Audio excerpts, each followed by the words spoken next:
ವಿದಶ್ವವ ತಡೆದ ಪಾರ್ಥಿಯ ಟಿವಿಯನ್ನು ನೋಡುತ್ತ ಮರೆಯಲಿಯುವುದು ಭಯಗುಳ್ಳೋ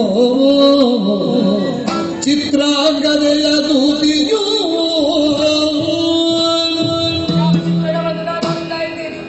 ಯಾವುದು ಆಗಬಾರದಿತ್ತು ಅದು ಆಗುತ್ತಾಗುತ್ತೆ. ಅದಾಗಬಾರದು ಅಂತಾದ್ರೆ ಈ ವಿಚಾರವನ್ನು ಮೊದಲು ನಾನು ಅಮ್ಮನಿಗೆ ತಿಳಿಸಬೇಕು. ಅದು ಸಾಧ್ಯವಿಲ್ಲ.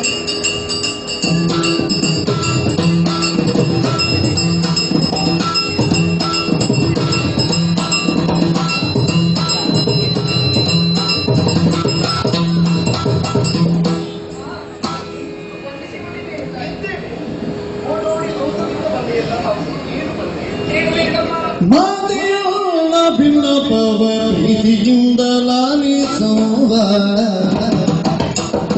ಮಾತೆ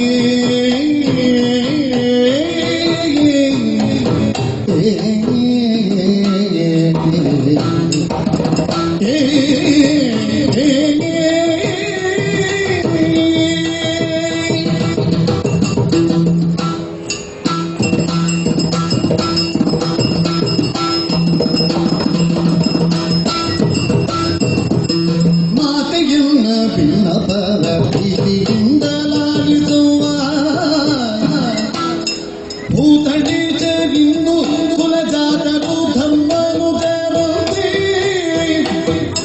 ಭೂತಡೀಚರಿಂದು ಕುಲಜಾತರು ಧರ್ಮನು ಜರುತಿ ಯಾದವಾರತಿಸಿ ಕಪ್ಪಕಾಗಿ ಹಯದು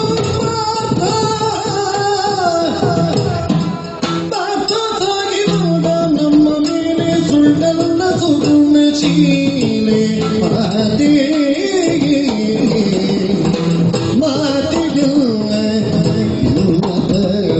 ಪ್ರೀತಿ ಲಾಲಿಸುವ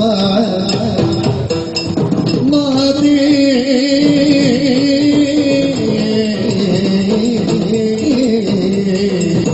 ಲಾಲಿಸುವ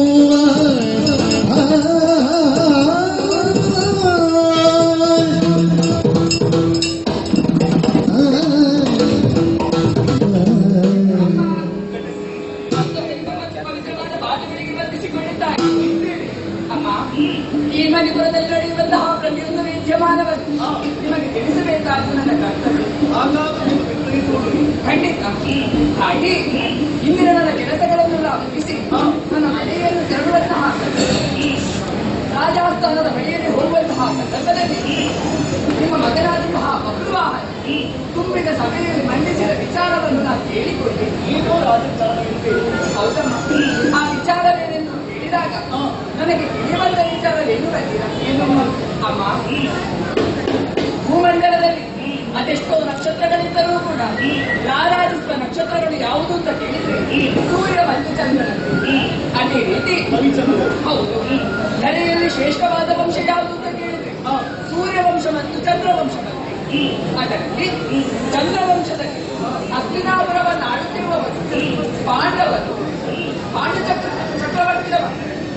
ಅದರಲ್ಲಿ 5 ಮಂದಿ ಧರ್ಮರಾಜ, ಭೀಮ, ಅರ್ಜುನ, ಶಕುನ, ಸಹದೇವ ಎನ್ನುವ ಅಮ್ಮ ಹೀಗಿರುತ್ತಾ ತಮ್ಮ ಬಂಧುಗಳಾದಂತಹ ಕೌರವರ ಕುರುಕ್ಷೇತ್ರ ಯುದ್ಧದಲ್ಲಿ ತಾವು ಗೆಲ್ಲಿದ್ದೇವೆ ಎನ್ನುವ ಉದ್ದೇಶದಿಂದ ತಾವು ಒಂದು ಯಾಗವನ್ನು ಕೈಗೊಂಡಿದ್ದಾರೆ.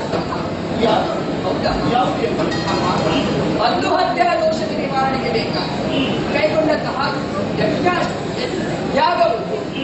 ಹಾಗಾಗಿ ಆ ಯಾಗವನ್ನು ದೀಕ್ಷೆಯಾಗಿ ತೆಗೆದುಕೊಂಡವರು ಧರ್ಮರಾಯರಂತೆ. ಮಾತ್ರವಲ್ಲ, ಆ ಯಾಗದಲ್ಲಿ ಒಂದು ನಿಯಮ ಉಂಟಂತೆ. ಒಂದು ಕುದುರೆಯನ್ನು ಪೂಜಿಸಿ ಕಪ್ಪ ಕಾಣಿಕೆಯನ್ನು ಸಂಗ್ರಹಿಸುವುದಕ್ಕೆ, ನಾಡ ಸುತ್ತುವುದಕ್ಕೆ ಬಿಡುವುದಕ್ಕೆ ಅದರ